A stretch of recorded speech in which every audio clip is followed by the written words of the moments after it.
கோமாதா மகிமை. பிரம்மதேவர் தனது சிருஷ்டியில் உலகம் உய்ய முதலில் கோமாதாவான பசுவை படைத்தாராம். பின்னர் அதன் உடலில் 14 உலகையும் 33 கோடி தேவர்களையும் இருக்கச் செய்தார் என்கிறது புராணம். அதில் முதலில் வந்தவர்களான தர்மராஜனையும் காலதேவனையும் கோமாதா முகத்தில் இருக்கச் செய்தாராம் பிரம்மதேவர்.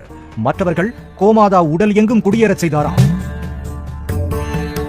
இதில் கங்கையும் மகாலட்சுமியும் தாமதமாக வந்தார்களாம். அதனால் மகாலட்சுமிக்கும் கங்கைக்கும் பசுவின் உடலில் இருக்கும் இடம் கிடைக்கவில்லை. அப்போது கோமாதாவின் உடலில் இடம்பெற வேண்டும் என்று லட்சுமியும் கங்கையும் விரும்பி பிரம்மாவிடம் வேண்டினார்களாம்.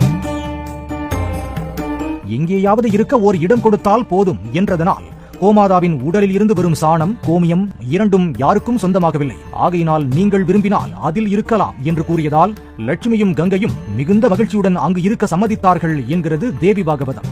அதனால்தான் இன்றும் பசுவின் பின்புறத்தில் இருக்கும் லட்சுமியையும் கங்கையையும் பக்தர்கள் தொட்டு வழிபடுகிறார்கள். மேலும் சகல பாபங்களையும் போக்கி லட்சுமி கடாட்சம் அளிக்கக்கூடியது என்கிறது சாஸ்திரம்.